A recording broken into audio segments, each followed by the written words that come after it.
I think that's going to be a big issue when these homeowners come up for renewal. 100%. We touched on it earlier, right? Where we said, 2023, people say, oh man, I'm in trouble if I'm renewing this year. 2024, I'm clear. Rates are going to drop. I'm good. But not the case, right? So we got to get used to this environment, get used to the affordability crisis and make that sort of the norm. You want to live in this city, this is what it is, right? To play in this sandbox, these are the prices, right?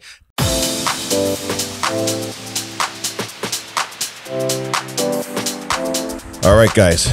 Chris, Quentin. Hey. We're live. Yes. You want 1 minute? What do you need a minute for? We're going, man. Let's rock and roll. All right, let's go. You got it? This guy on paper right here. Oh, we got lots of stuff. Okay, listen. Here's why we got all kinds of paper in front of us, guys. So this is all. We're keeping all this shit in queue. All right. So listen, we got lots of stuff that we want to talk about today. We're going to touch on market update. We're going to be touching on inflation. We're going to be touching on the Bank of Canada, immigration, household debt, and Bill 23. Yeah. So we're going to be jumping around. Yeah. But I want to spend some time on each of those important topics. Maybe this is something that we do on a quarterly basis. We'll see if people enjoy this. I'm interested in doing this. Yeah. And I think it's going to be a lot of fun. Yes, sir. Yeah, we got some articles. We might dissect a little bit. We'll throw them up on the links. We'll throw them up for you guys. And you can follow along. Yeah, let's do that. So, Q, you are up first. Man, it's been an interesting time in the market over the last year. You know, and I think one of the things, at least for me, this is, I think, probably one of the mistakes that I think I made in the beginning was thinking working with real estate investors was recession proof. I just never fathomed, I think, that interest rates were going to go as high and as quickly as they did. I think that's what threw a lot of people off. Do you agree? Yeah. Yeah, definitely. I agree with that. But for me, it was more November, December, planning for 2023. Okay, things are calmer. Dust is settled maybe. We're going to get into maybe some balanced territory, get into some negotiating. 2023 hit and boom, whirlwind, curveball. So that's what I found like, wow, got surprised by that. Right? Yeah. Now we're right back into the trenches again. Yeah, for sure. So look, I think people, we're going to start off with market stats, updates, different markets. So let's touch on Canada as a whole. Then we'll dive into, we'll say the markets that we mostly work in. So we'll touch on Toronto. This is the new market that we're kind of jumping into a little bit. Durham region, Peterborough, and then and let's touch on the Kawarthas as well too. Cottage country. Okay. All right. Sure. Yeah. Yeah. Now we're doing high level, right? Yeah, just high level. Yeah. What let's see what Canada looks like on a whole. So what does Canada look like on a whole, Q? Well, as we said, related to earlier in this couple sentences ago, the market is picking up, right? So it's picking up big time, right? So we're definitely seeing an increase of activity. Okay, so we're seeing national home sales surge 11% month over month. If we're just talking March to April, keep in mind again, this is macro, right? We're talking Canada, so we're just giving you a high level overview here. Doesn't necessarily pertain to your particular market. Okay. Yeah, but I think it's important because it that's what you hear in the news, right? And that's what people expect, right? Yeah, okay, maybe it's not their market, but wait a second, Canada, 10, would you say 11-something%? Yeah, 11%. Oh shoot! Right? Well, that's me. Yeah. Right. It doesn't even matter where you are. It's just what people think overall. Right. And I think we talked about this before as well too. Is that you're not buying a home and just like you're not going to look at Canada as a whole and say, okay, I'm going to buy a home because it's doing this. You're going to look at your particular market. You are. Right. But you hear in the news 10%. Right. Well, how is Canada doing, and how is it comparing to the rest of the world? Yeah, exactly. And in your mind, that's kind of what shapes your perspective. 100%. Right. I agree. Yeah, exactly. So we're definitely seeing that uptick, and we have the home price index, which climbed 1.6 month over month, but it was down 12% year over year, right? So people always want to see, how do we compare it to last year, right? April, sort of the tail end of the peak, and compare that to 2023, we're down about 12% on a macro scale. So home price index, HPI, right? HPI, yes. Yeah, okay. So that's not really average house price, but it's something a similar metric. Yeah, exactly. It more compares apples to apples when Right. you get into home price index, right? Yep. So it's a good number to look at. So definitely we're seeing, sure, prices are down, but we're seeing that uptick going up now. What you'll see as we talk about other markets, it's pretty consistent across all the marketplaces we're in right now. Okay, cool. Right. All right. Toronto. How's Toronto looking? Toronto is, well, what's our problem? So we have, if we're looking at year over year, What's our problem? Sales What's our are, problem, we're going to say Quinn? sales are down 5%. Oh my gosh. What do you mean sales are down 5%? right. That's not what I'm hearing. Yeah, What, you watch how the news can manipulate. yeah, anything. multiple offers, but what do you mean sales are down? Right. Well, okay, 5%, sure. Listings are down 38%. There you go. They're Year over year. year over year. There's the nuts and bolts. But hold on. So hold on. that Don't means forget- people are sitting put. They're not going. They're not moving. They're not moving. But here's the other big thing. Here's the other thing. Year over year, and that compares 2022, which was crazy, right? Well, at the beginning, anyways. Yep. Right. And you could say that beginning kind of kept things on a high level even all throughout the end of 2022. If you compare it to 2021, I bet it's just as crazy, that stat. But if you go back to, a little bit further back where it wasn't so, a roller coaster kind of deal, it would probably be fairly consistent. We got the same problem. Like that's what you're saying, right? Yeah. And I guess, that's when we look at the sales, obviously we're down last year and then record breaking year in 2021, right? So you're not going to have that 2021 year again. But as we're saying now, just that's the problem. It's supply, right? So sure, sales are down, but the pool of buyers are competing for a lot less inventory. That's our problem. Yeah. Right. Sales are down as a result of available properties. Yeah. Okay. Yeah. Let's move on to Durham. Or are we done with Toronto? Yeah. So average price, if we're just saying year over year, April 2023 to April 2022, we're down about 7%. Okay. Okay. In the price point. What about month over month, or do we even care about that? Yeah, we're on an uptick there. The average Right. price is definitely And on we've the talked uptick about this since- before as since well, January. too. So even though we're on an uptick, you're talking about an uptick from April to May. Yeah, even There from even January, February, we've seen that Right. gradual But uptick. that's normal. right. Well, Coming springtime. into- For the most Springtime. part, Yes. it's normal. Yes. But don't Right, forget- because a lot of times people will say, "Oh, well, we're up from the previous month." Okay, yeah, depending, which doesn't mean anything. exactly, right? Right. Especially if you're talking about February to March, of course, that's Right. typically what happens, unless there's like an anomaly in the marketplace. And that's sort of what happened during COVID. It threw our air quotes typical cycles all out of whack, right? The Right. spring, fall, like winter, we were going crazy. Like Summer was nuts. It was just all over the map, right? But definitely, typically, exactly. Okay. That's where we should see the do most we know activity. do we know kind of what the lowest point was, right? In terms of month and price point, I'm saying. Like some markets it'd be November 2022. Maybe other markets was Jan 2023.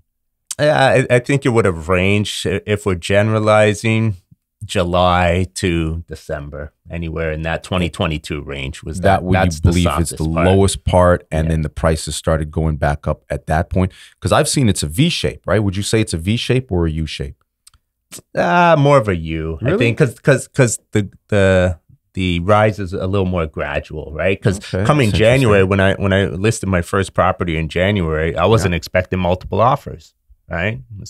Multiple offers. Oh, that's interesting. And we're talking in 2023. Yes. Right. So that's when I started to see. So it was more gradual. Like the pot was simmering, right? Then it started, warming up, getting. And I think closer part of to that as well boiling. too was the messaging. And we're going to get into this shortly from the Bank of Canada saying they're going to start cooling things off in regards to interest rates. But we'll dive into that later. Yeah. Let's finish off the different markets here, and then we'll jump into the next topic. So Durham, how does Durham look? So sales were down in Durham 17% year over year. Okay. And then the average selling price was down 11%. Okay. So again, it's coming down to, if we look at the listings in 2022 in April, there were just over 1,200 compared to last year in April 2022, 2,300. So over 1,000 less listings. Wow, right? that's big. That's huge. Yeah. Okay, that's for Durham. That's for Durham region there. All right. And so that goes to show you also with the messaging why from the Bank of Canada and also with the low inventory, why you started getting those multiple offers. Even with one of my listings, I had like 22 offers. Crazy. Yeah. Anything else on Durham? No, that's the high level there. Yeah, high level Peterborough. So what are we looking at? New listings year over year for April down about 28%. Okay. What else we want to look at there? So listings down. Listings what about down. And an average sales? Price, average price, we're down about 4%. From year over year. From this year, from this time last year. Yes. Only 4%. Yeah, because prices just boom, shot back up. Interesting. Yeah, and we just talked about that. It's typical spring. Okay, sure. But they've been coming up since, I'm just looking at it right now. The price has been coming up since December. Yeah, there's a wider gap though in Oshawa. Yeah, I mean, every market's slightly different. Yes. Sure. Yeah, we understand that. Yeah.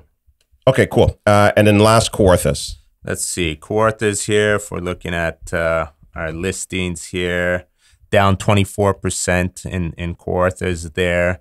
Year over year. Year over year. And Gary knows this one. Price 20% down.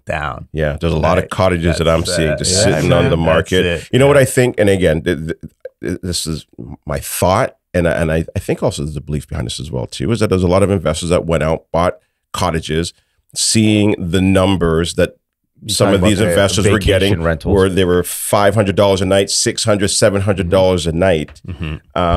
But those were not the typical numbers that you would get on a nightly basis because lockdowns, people couldn't go anywhere. And so people thought those were the real numbers and they weren't. And just to finish it off, I had Riley Oakle in here talking about short-term rentals. Like, Gary, I looked at Air DNA and we're back to normal. And I think people didn't do enough homework to understand these numbers were out of whack compared to 2018 and 19. Okay. Yeah, okay. I think nobody did the numbers. And that's why you see all these companies grew so fast, right? And this is not real estate in particular. I'm just saying in general. Companies over that time period grew so fast, and now they're having to scale back so heavily simply because they had all this money flush coming in, right? Everybody was spending money. And now all of a sudden, oh shoot, there's no money coming in. Layoffs. Yeah. Right?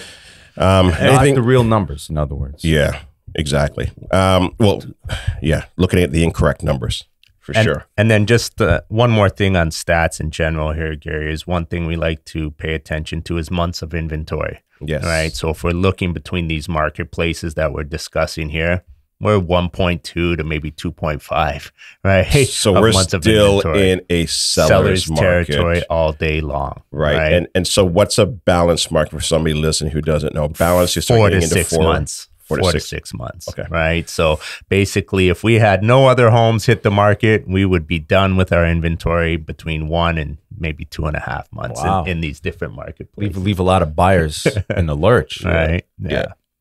Okay. So let's dive into Chris. The first article here is inflation. So we're going to spend some time on this one here. So this is from the Financial Post. Right. May 16th, the Consumer Price Index CPI figures released on May 16th revealed a 28.5% increase in mortgage interest costs in April compared to a year earlier. That's the 10th consecutive month that mortgage interest costs have risen, and the 4th straight month that year-over-year increases have topped 20%. Someone who took a 3-year mortgage in mid-2020 would now be facing a huge increase in their monthly payments when they renew at 2023 mortgage rates. And that gets picked up in the CPI component, says Avery Shenfield, chief economist at CIBC Capital Markets. Yeah, isn't that crazy? Huh? Isn't that wow, I'm shocked. I'm shocked that inflation has crept back up because mortgage rates and have not mortgage rates, but mortgage payments have gone up, right? Because what's a huge part of our GDP here in Canada is housing, right? Whoa, what a shock. But now, listen, I don't think that the government really is pinpointing anything in particular, right? They're just saying, hey, we want to control inflation and we got to increase the rates. So, you think about economy, economically, that makes sense. The problem is, and we were talking about this earlier, is that because we're so heavily anchored to housing as our GDP. Well, Quentin, what did you say? We don't make anything. No, we're service-based economy. Right? So it's not really a shock. Now, it's the opposite direction. So, but it makes sense, right? Because it's such a large percentage of our economics right here in the country, our GDP. So I don't know. It to me it doesn't. It makes sense, but it is scary. So what are they saying now?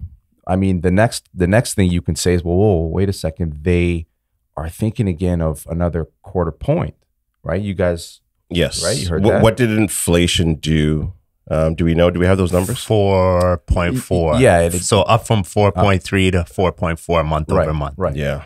It's not. I mean, listen. It's not. It's not big.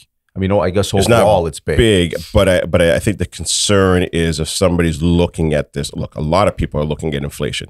People don't even care about inflation. Like 100%. Up until last year. We got the fast-tracked education on inflation. Right. So now somebody sees that uptick. And now they're like, oh my God, are we going in the wrong direction? Right. And then the Bank of Canada now, we'll dive into Bank of Canada in a minute, is do we now potentially have to cool this thing down again? Because they definitely don't want this thing to creep in. What else is this article saying about inflation that is of any particular interest? Let's see. And what are your thoughts on this, Q? In what aspect? Just on inflation, is this thing under control? The big thing everybody wants to know is when are these interest rates coming down, right? So what are your thoughts on inflation? And go ahead. Yeah, it's tough, as Chris was alluding to, because real estate is such a big component of that, and I don't see affordability getting better anytime soon. 0%. So how does inflation come down? Do they, change the definition of the goods in the bag, right? To now bring you're it down? talking about CPI. And look, and it's not will they change the CPI numbers? They have changed it over the years. Right, they will. Right. Which, before I used to be like, oh, this is incorrect. They shouldn't change it. But things do change. Right. So I get it. I understand that they do have to change it along the way. Yeah. It's just the question is, do they allocate it correctly? Right. And what is the motive behind the change? Right. Yeah. And who's to say? Are we, us three, are we to say that? I don't know. No, exactly. I don't know. We just follow the stats and, we do whatever we have to do. We control what we can control. But you know what? We were just talking about just housing. And so housing implies mortgages, right? Mortgage rates and other things. But what this article is also saying is that, rents are huge as well, right? Because rents have gone up like crazy, right? So that's inflation, right? 100%. And that's not something that you would typically think about. But when rates rents go up, near 10%, year over year, which we got the other stats for that too. Well, it says right here. So total shelter costs rose by mid-single digits in each of the past 2 months, up 4.9% in April and 5.4% in March. Those are big movements. 100%. We see the rental market. We're in it every day, so we know the cost, right? And it's getting more difficult with incomes to try to match up with some of those rental rates. But here's the interesting thing, though. Just so right after this says, but however, job and wage growth are ample enough so that Canadians are paying 6% more for rent and still have enough money left to go out to dinner and cover rising food costs, he said. That's bullshit. Maybe, but people are certainly complaining. Yeah. People are certainly complaining. I don't know. I don't see how it's enough. No.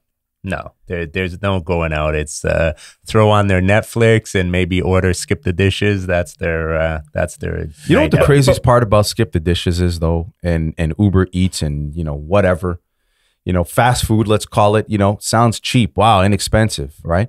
But it's more expensive than going to the grocery store and cooking up a good, nutritious meal.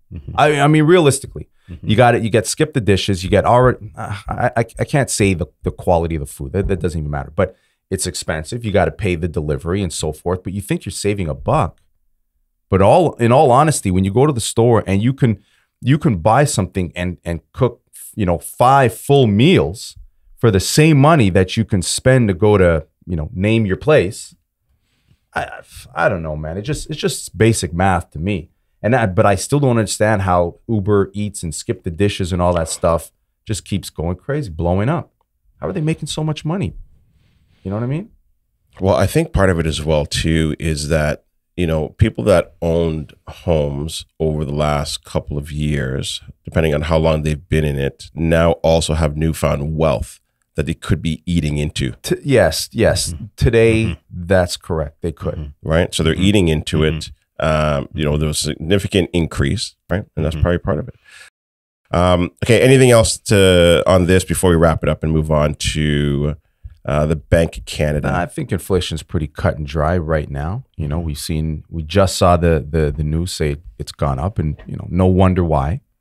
Yeah. Right. Well, sorry, one more point. Maybe we'll talk about unemployment, right? That's holding at 5%. So, that's not where the Bank of Canada might have thought it was going to be either, right? Well, look, Ben, they want to push. There's two things. It's either inflation runs wild or they push us into a recession, right? They want, and they're trying to. I think they're trying to create a.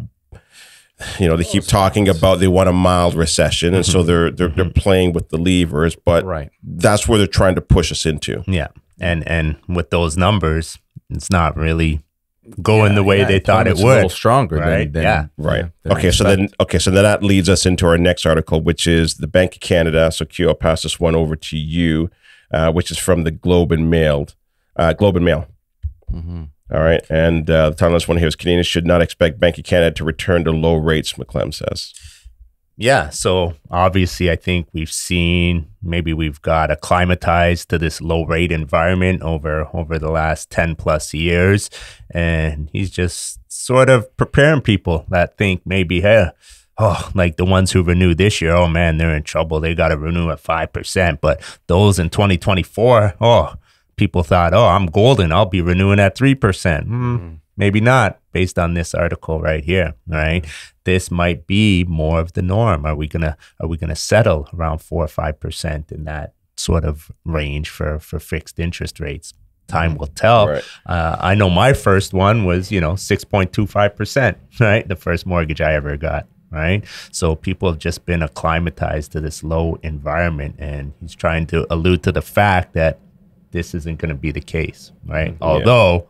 We rewind when he said, "Don't worry, low interest rate environment for a while." Right, Bold-faced lie. What's prime rate right now here in Canada? 6.7, right? I mean, Bank of Canada is a 4.5, and then the prime is 6.7. Right, 6.7. What is it in the States for a 30-year mortgage? I think right now, 30-year mortgage. I was just looking at it yesterday. Is 6.6.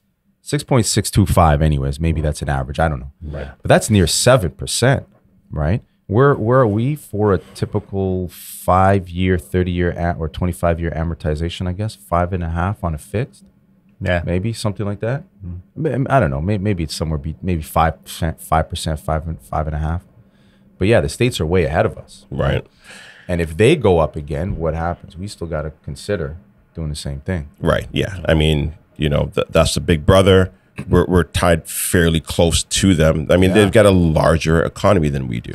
Yeah, right? And we got to follow, because otherwise, well, what do we just talk about? We don't make anything, right? Yeah. Everything gets imported, and our biggest trade partner is the States. And if they move, if we have too much of a gap between the interest rates, the dollar suffers, right? And we got all these factors, right? All these factors. Right. And I'm just looking at this article as well, too, right? It says nobody should expect that interest rates are going to be going back down to the very low levels that we've seen over the last decade or so. So he's saying it straight out, right? Sure. Yep. Right? Mr. McClem told reporters following the release of the central bank's annual financial system review. So he's coming out and he's pretty much saying, this is where we're at. Yep. Yeah. And we're going to be here for a bit. Unless something breaks. Yeah. And you know what? You're right. If there's a big change of some nature, then it might be different. Yeah. Right. Listen, you know what? I was just reading, now this might have no bearing, but I was just reading that China has announced 65 million new cases of COVID. 65 million? 65 million. I saw the headline, Chris. I couldn't even click on it, You man. saw- I wasn't in the mood, man. So I'm like, My oh, energy felt good, man. I couldn't click on it. So what does that mean? Does that mean it's coming here and it's going to ravage us again? Yes, maybe. I don't know. But it maybe that means that a lot of production in China gets shut down again. And how does that fare for, price of products and other things? And how does that fare for inflation? Well, I think now you're diving into a different topic, which I think is also important in regards to now globalization or deglobalization. And I think even though there's a lot of talk about the globalization piece, I think the talk now more is deglobalization. I think it's talking about bringing manufacturers back home, that it's not about just in time. It's what's the other thing? It's not just in time, but Matthew Frederick had talked about this. Yeah, but essentially, what you want the stuff here, right? You don't want the just in time model. Yep. Yeah. Right. Yep. And Is it just in case? Maybe not just in time, but just in case. I could be wrong. Somebody fact check that, but I can't remember. Like that. Yeah. Right. But yeah, we don't have manufacturing. Right. Right. Anything else on the Bank of Canada and rates? No, I guess people, renewing 2024, gotta just pay attention, right? And start looking into your finances now, right? Where am I at? If I'm at 3%, what does it look like at 5%? Right? And just be prepared. Well, one other point though is I know the show's about housing for the most part, but it is talking about everything overall. And the thing that we don't factor too is sure the housing market and the mortgage and so forth, but you got other things too. You got loans, right? You got car payments, you got like businesses with loans, and these all have to factor, right? So now the interest rates don't go down. Sure, we talked about housing, but the interest rates don't go down. So how does that affect just business, right? I mean, they got to pass that on to the consumer, or they're done. They out of business. Right, it impacts everything. Yeah, I mean, I'll kind of wrap it up with this. I think this is an important point: is that if you are, and obviously, a lot of people are listening to this are real estate investors, and they're trying to figure out, hey, should I invest now or should I wait? I think it's always about investing, whether it's up or down or sideways. I think you should always be investing. That's what we're trying to dissect here today. Yeah. There's nothing wrong with putting yourself in a fixed rate and letting it run for 5 years. Let it run for 5 years. Yeah, but everybody's used to real estate. You spin around in your chair, $360, $100,000 in your pocket, right? That's what we've seen. Well, the BRRRR strategy, that's what they wanted. They wanted to keep it open or a variable rate so that they can put their money in, pull it out as quickly as possible. Not even a BRRRR though. Flip, don't even do anything. Just let it sit there, even vacant for that matter. And next year is going to be worth 100 to 200 more, right? And now you can do whatever you want with the money. Yeah. And that's what we're used to. But where you're going is, hey, this, we're going back to normal territory, and shouldn't we? Right. Isn't real estate a long-term gig, anyways? Exactly, and that's a phenomenal point. That's exactly what it should. It shouldn't be this get rich quick. It's not a get rich quick. Right. People thought it was. But that's where all the investors are. They're in their head, get rich quick, and therefore they're not in the market right now. Exactly. I say investors. I don't. I guess I don't know. Maybe there's another term for them. I shouldn't even say speculators. We'll say speculators. Those people. The easy Don Cherry. The speculators. This is right. It's the world we live in, right? Everyone wants the overnight success. What is it? Ozempic now? Hey, lose weight. Just take Ozempic, right? Like, why put in the work and invest in a property and hold it for 10, 20 years? God forbid. Right.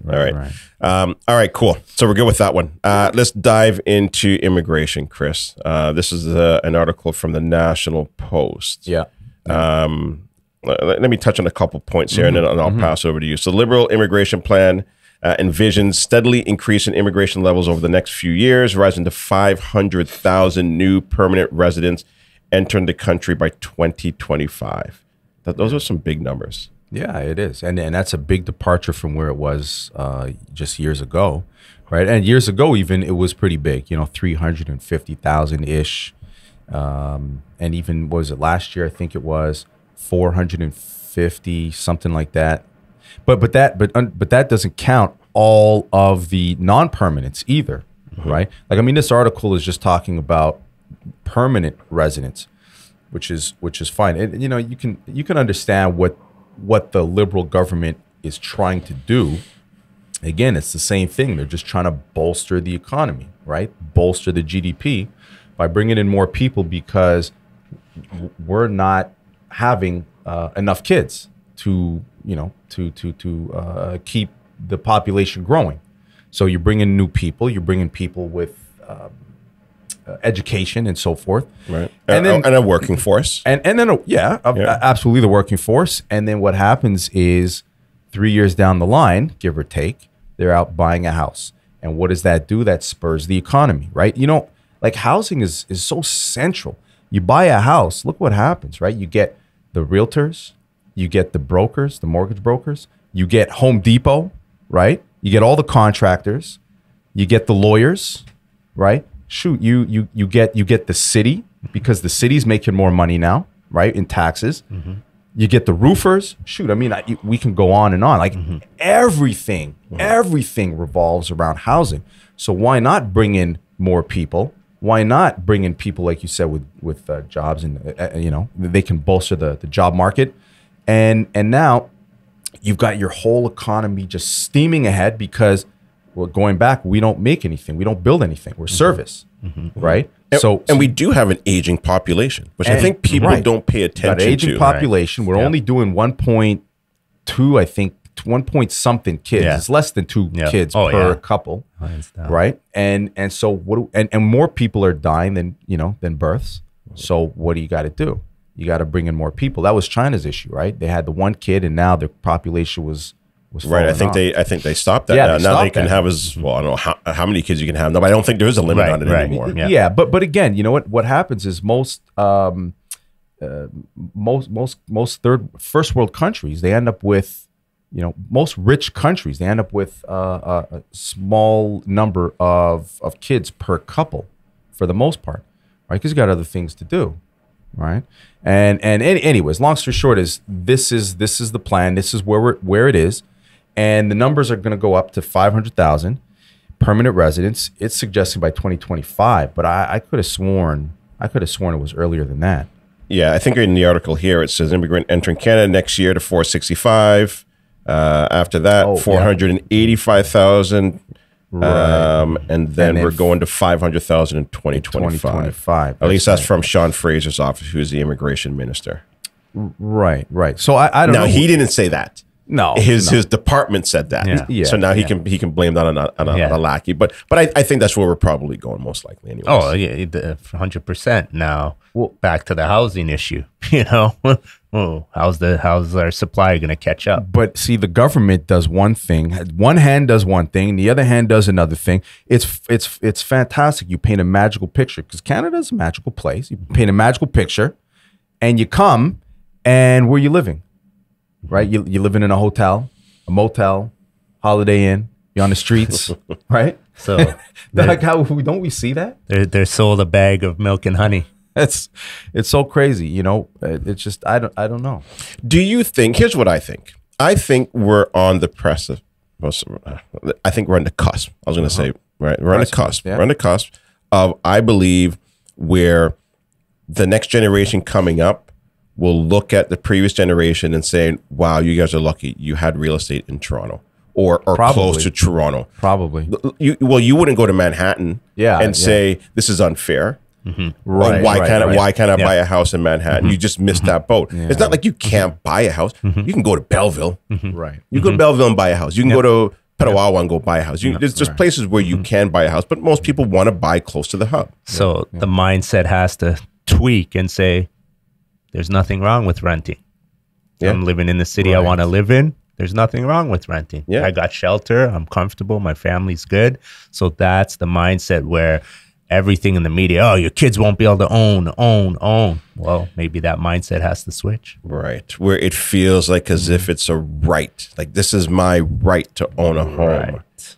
And that's, and you can't. You just, you might not be able to buy it here in Toronto. Yeah. Life's about choices, right? That's it. I want to live in Toronto or do I want to live in Belleville? Listen, I know when we had a condo in Toronto, this is so crazy. Bought it for like 120,000. Okay. And then when our family was growing, we wanted to stay in Toronto. We couldn't afford it. Right. We couldn't afford it. And so then we had to move to Ajax. I didn't want to move to Ajax. And people forget this. There was only 3 lanes in Ajax, and there was no lights on the highway in Ajax, or even, I think, a part of Pickering. And if you remember, too, Salem was a rickety old bridge to get to Taunton. Only one car could go across. I think it was just past Roslyn. Okay. People forget that. But that's where I had to move to because that's all I could afford. Now that city has expanded more. Now look at people. People know where Curtis and Bowmanville are. You can't. They didn't know that back in 2012. Remember when we were doing investments back then? Beautiful homes in beautiful neighborhoods. Curtis. why am I going out there? Now look at, listen, I just went and looked at a semi-detached in Bowmanville for like over $1 million. Right. Okay, so that's the nature of, I think, where things are going. Yeah. And I think people are sitting on the sideline hoping and waiting. Okay, I can't wait for real estate to go down. It's gonna crash. No. I don't see it, man. That's again, that's the news, right? That's, you watch, the average person watches the news, and the average guy that thought he was gonna make a quick buck, right? He's skipped out. He's gone. And you think that the news can fabricate, maybe I'd say fabricate, but they could certainly take any stat and manipulate it any way they want. In either case, I really think that, and I keep saying the same thing, it's like, go back to whatever the worst, year in housing was, 1989. Let's just throw that one out. And you try to find a house for that same price, the house that grandma picked up in 89 for the same damn price. You can't do it. Go back to 2017. You can't find a house for that price. You were just saying that, $1 million for Bowmanville. And I think that's light, to be honest with you. You just can't find it. And inflation alone, regardless of what happens, inflation alone is going to carry the price. It's what it is. And look, one of the other things too is, just pull up an article. It's nothing we were going to talk about, but Canadian home building costs surge higher, right? Yeah. I mean, I don't know. Maybe I got to drop the mic on that. Okay, let's look at it from a timeline. Let's even go back into the past. Homes that were 100,000 in the 1930s were like, that's crazy. That's like $3 million. That home now is like 42 million. Okay. Yeah. Right? Yeah. Okay. So just take a look at the timeline of history. Just do that. And then that'll give you an indication of where things are going. Right. People think, oh, it's gonna come back. It's not. The government, you can call it a Ponzi. You can call it a Ponzi scheme, which I think it is. Sure. But it doesn't matter. You got to play within the rules. Yeah. And this is where it's going. I think, to be honest with you, I think it's impossible.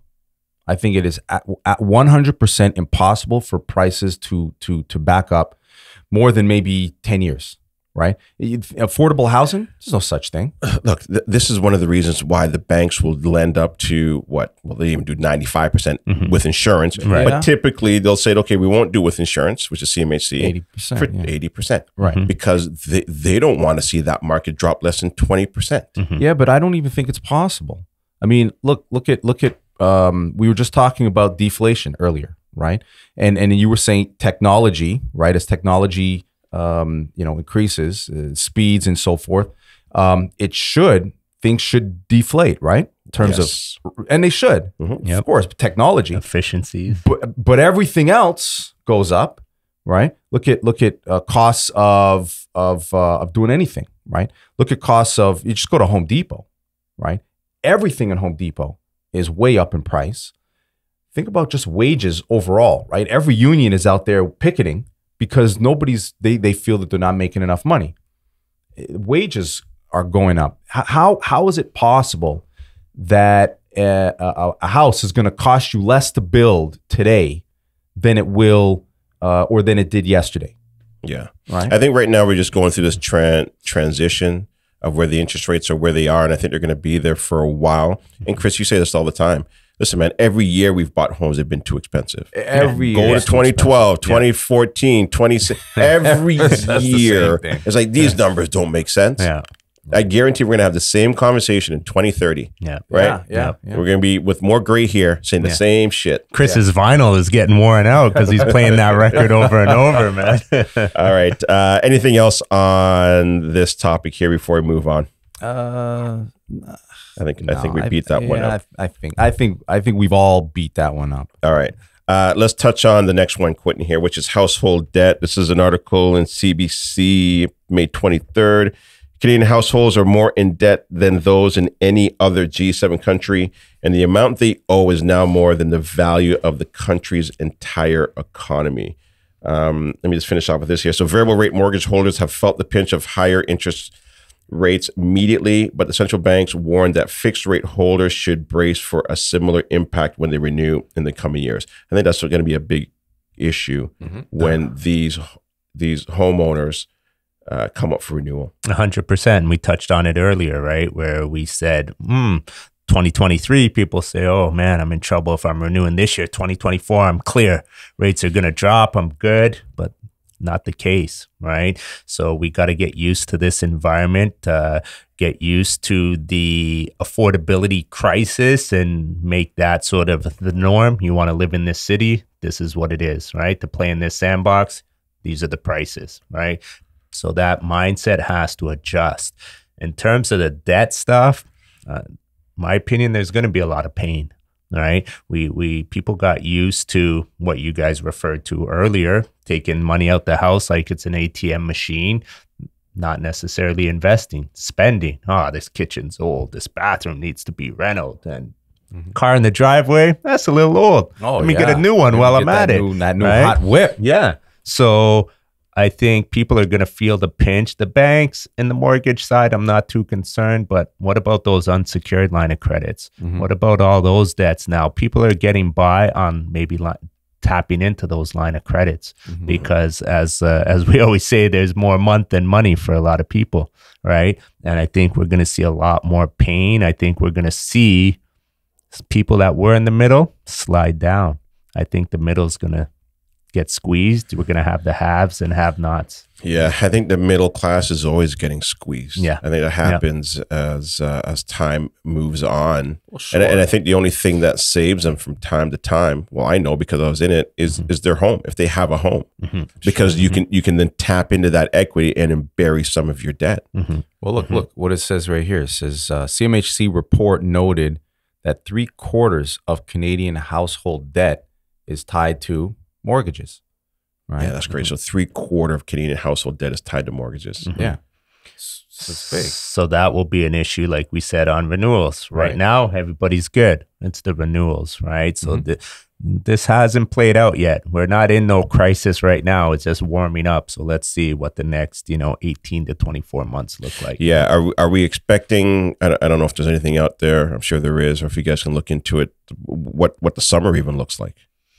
Right, with these household debts and with families, whether they have mortgages coming up for renewal, do we expect that we're going to see more homes come on the market, or do people have enough equity in some of these homes where, I think there's two things, where they can then hold on, number one, number two, potentially get a private mortgage, right? Because we're also seeing that side of our business starting to go up, or number three, do they just sell? Well, why are you thinking summer in particular? Well, I don't know. Maybe Oh, not this summer in particular, but I mean, I think as time goes on, Right. you're going to see homes that are just going to come up for renewal, right? And I think I'm saying summer because, you know, that's our third busiest market. And we've got listings coming on from spring, and you're going to maybe potentially get more listings coming on in the summer. Where now, do we have a larger pool of listings because of the leftover from spring and the summer? Well, okay, sure. I think though, don't forget that sometimes on renewal, or you know, when you're delinquent. Yep. Right. Because I know there's the big talk about the delinquencies and all the rate, you know, delinquency rate is going up, but there's such a small delinquency rate in the first place that, you know, a little bit of a percentage here or there doesn't really make a huge difference. But as soon as you're delinquent, it doesn't mean your house is automatically sold. Right. It still takes like 6 months before anything really happens. Right. You get all these notices and right. So, and of course you can redeem and like you said, private mortgages. So it may very well not, you know, happen immediately, right? The can could still get kicked down the road. I believe you're right. I don't see any kind of big imminent threat happening or coming soon. This is good. Listen, number one, two, here's another one is that Canadians are what's it called again now? Delinquency or what's the word I'm looking for? We're default. Like they will fight tooth and nail before they don't pay their mortgage. They will sell off their toys, their trucks, their Sea-Doos. They will sell everything off to continue to keep that house going for as long as possible. Yeah, and I don't think we're going to hit a level where we see this influx of inventory because of that. Someone's in trouble, they're going to sell their house, and the market will know wiser, right? You got a good agent, and it's going to sell for top dollar in this market, and you move on, and you rebuild. And you touched on this earlier too, right? Like how much do we have right now in inventory, right? What do we, one to 2 months? Yeah. Right. So it's there's going to be somebody there to pick it up. Yeah. As long as it's priced correctly. The kicking the can down the road, and you alluded to, you're seeing more applications come in on the private side. Okay, that's good, but what's their exit strategy? If you have to go to a private right now, what's your exit strategy? Where are you going to in a year from now? If you can't do an A or a B right now, you got to go to private. What's going to change in another year to get you out of that private? Right. So people, I find, are just trying to kick that can down the road as opposed to facing reality earlier.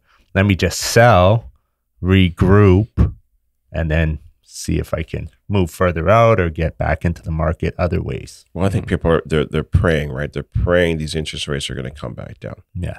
Oh yeah, they're definitely praying. Well, I had somebody come in the other day. I was showing a rental property, and he came in and he says to me, I said, no, he had like a great income. He told me he had great credit. And obviously, I can only go on his word with that. I didn't check it. And he just sold a house because he split up with the wife. So he just sold the house. So he's got a few dollars in his pocket. And I said to him, I said, well, what are you doing here? Like, why are you trying to rent from me? And he said, oh, you know what? No. I said, why don't you go buy a house? He said, no, I think the prices are going to drop. I don't think this is the end. I think they're going to drop a lot. How many times have we heard that? And you hear that all the time. And they might drop temporarily. They might drop slightly, but we just saw it earlier. It doesn't last. And even in this current environment, with high rates, the prices are still going up. Listen, those starter homes are still around the same price as last year. Right. Yeah. Even with the interest rates where they are compared to where they were, like at the low of 1.5, whatever it was, to where it is, those townhomes are still the same price in Durham. Yeah. And listen, I'll be honest with you. I wanted to slap him in the head. To be honestly, I just want to say, hey, honestly, where's your head? If to be honest with you, if you're not in real estate, then I don't know. You're just obviously not seeing the writing on the wall. And I said, in my head, I thought, well, even if you buy today and you feel that the prices are going to, drop, I don't know how much you could possibly think the prices will plummet. But I can tell you, 3 or 4 years, 5 years down the line, because it takes what the average person typically, 5 to 7 years that they're going to move anyways. Mm-hmm. And within that time, you're going to be in good position. Yes. Right? I don't know. It just didn't make any sense to me. That's all. Like you know what? I swear, I wish I had have moved to a much bigger house when the price difference was only $100,000, mm-hmm. and now it's like $500,000. And guess what? Let's say I'm stuck, and that's like everybody else. Mm-hmm. You can't even move. You're right. And look, and even when we bought our home in Ajax at 3, right? We bought it at detached double car garage for under 3, and you thought you were crazy. And my not me. My neighbor who bought his for $460. Right. I'm like, are you crazy? Right. You're paying an extra 60, 70,000. Yeah. Right. Yeah. Okay. Now you look at it. Yeah. So it'll be the same now today. It's like $1 million. You're paying 1.2. Yeah. Okay. 10 years from now, you're gonna be like, I should have stressed myself. Yeah. I remember my brother when he bought in the beaches. I'm like, man, that's crazy. Mm-hmm. You're buying down there for, I think at the time it was maybe 8 or 9. Mm-hmm. Oh yeah, I remember that. Okay, well, look at it now. And you know who gave his father-in-law said, stretch yourself. Yeah. He's like in his 70s. So right, he's like because he saw where things have come. Yeah, right. But that comes with age. That comes with time. That comes with looking at that whole timeline. He saw a thing or two. Mm-hmm. That's right. Right. Mm-hmm. Exactly. Mm-hmm. Anything else on this before we move on to our last topic? No. If people are listening and you feel yourself in any type of pinch, get ahead of it. Don't sit wishing on low interest rates, wishing on things you can't control. Control what you can control today. Yes, 100%.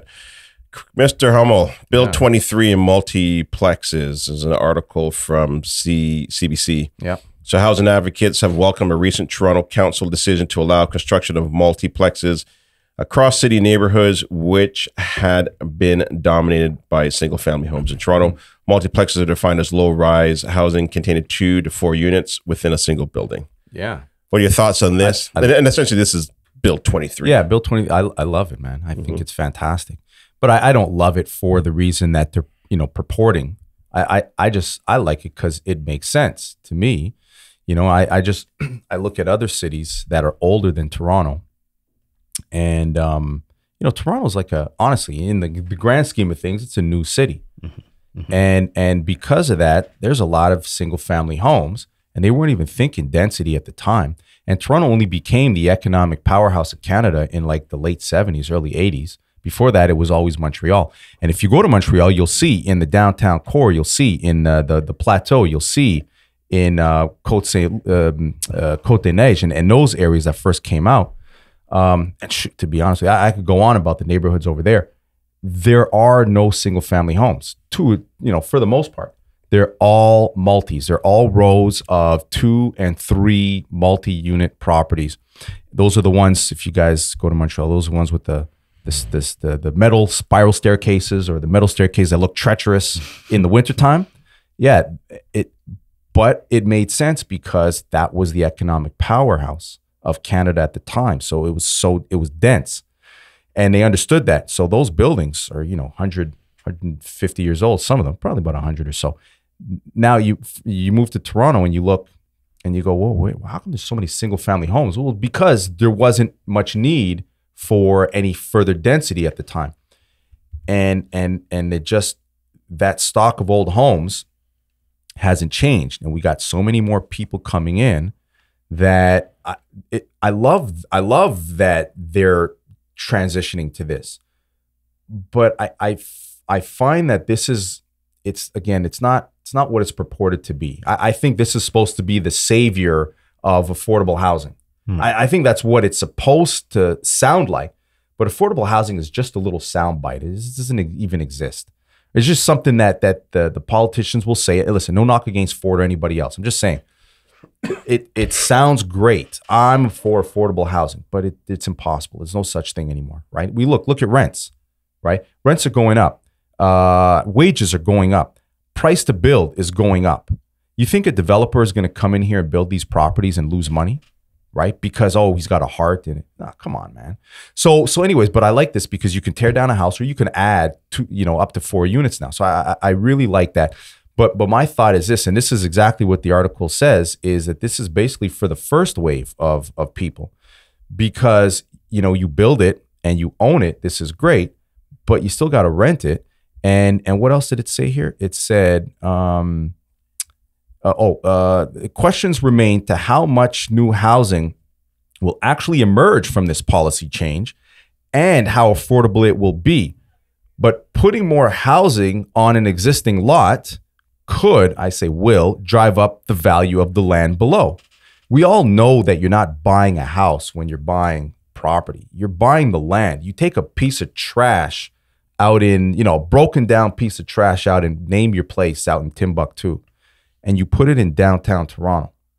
That price goes from, $100,000 of broken down trash to $1 million because of the land it's sitting on. Yeah, the exact same house. The exact same house, Right. not even habitable, right? And so obviously the more it says again, the article says, obviously the more units you can put on a piece of land, the more it's worth. I mean, that would make sense. So again, I think this is great for what it sounds like, but that's for the first person that buys that land or owns it already, puts those properties, the extra units in there.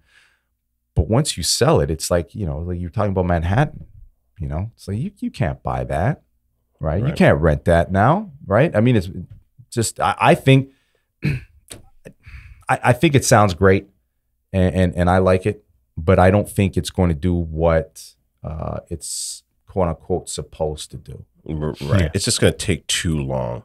Well, it's going to take too long. Right. These properties are brand new. You can't build them for I just told you guys earlier, surge prices of building is going up, surging. And there's so many people out there that are looking to rent. The rent's not going to be affordable, right? Well, what is it? They say, you need 1.2 or 1.3 million new homes by today at 4 p.m. Dinner time. Yeah, dinner time. Oh, yeah. dinner time. 6 they o'clock. should work. added, okay. They added an extra 2 hours on. And I agree with Chris. This is a drop in the bucket. And at best case scenario, maybe it just helps stabilize rent prices for a little bit, but by no means is it the solution. We can go into a solution on a government scale and what they profit off of housing developments, but that might be a whole separate podcast. I think don't go there. Don't talk about that. Well, I heard a stat. I think it's like close to 30%, if not a little bit more. 30, right? just over 30%. So come on. Right. And what do they add into it? Just some policy changes? Right. They're not putting any dollars in there. Come on, man. So, well, look, rents here. Look, CTV News just last week says rents up 9.6% over 2022, right? Average, and then it's talking about average price in Canada, whatever the case is, right? And this is coming from rentals.ca, which is a big, rental website, right? Mm-hmm. And I don't know. I'm just looking at it. Now, by the way, if you go to CMHC, they're going to have a different number, right? Because CMHC talks about purpose built. Yeah, purpose built for the most part. And the larger players, because they effectively report these things. But if you're looking at mom and pops, then you're going to go to Kijiji, Facebook, rental.ca, and that's a whole different market. Mm-hmm. So all these prices are gone, these rents have gone up. So it sounds good, and I like it. And guess what? As investors, we like it, but is it really going to solve the problem? Yeah. And I think really what this is as well, too, is an opportunity now for investors to get into Toronto where they could potentially make some of these properties work now. Yeah. Mm-hmm. And again, that's for the first wave. Mm-hmm. That's the first wave of people that get in. Because now a semi-detached at $900 or $1 million sounds okay. Right. Because if I can throw 4 units in there, rent that thing out anywhere from $1,800 to $2,700 a month, depending on how many bedrooms and the size and where in Toronto.